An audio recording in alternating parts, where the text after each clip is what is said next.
Now that we've learned how to create a pattern, let's spice it up with some effects. Maschine provides a healthy selection of 20 effects that can be applied to sounds, groups, and the master section. Start by pressing button 4 to put the focus on the sound tab. Then hit the pad with the sound you want to apply the effect to. You can apply two different effects at once, so in the right display, you'll see two different slots, Effects 1 and Effects 2. Select Effects 1 by pressing button 6. To choose an effect for the first slot, Effects 1, press Shift plus Browse. The right display now shows the list of all the available effects. You can browse through the available effects by turning knob 5. After you've found an effect that you want to apply, press Load, and you'll immediately hear it. Alternatively, you can use buttons 5 and 6 to step through the list and audition each effect in real time, similar to the quick browse function we looked at earlier, but with effects. For now, I'll go with the reverb. Press Browse to exit the effects list.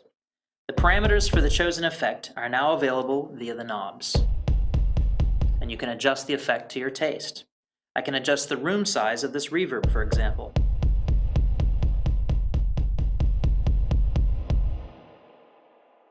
You can also apply effects directly to each group.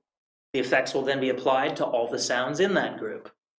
This is done the same as in the sound example, except that you should begin by pressing button 3, labeled Group. Pressing one of the 8 group buttons will then determine which group the effects are added to. You can now select an effect slot, press Shift plus Browse, and choose an effect to be applied to the group. Let's take the EQ here. You can then use knobs 1 to 8 to adjust the frequencies and get to know the EQ.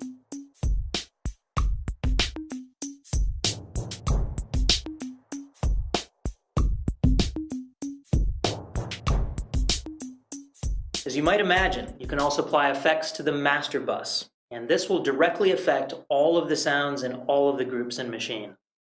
This time press button 2, which corresponds to the master section.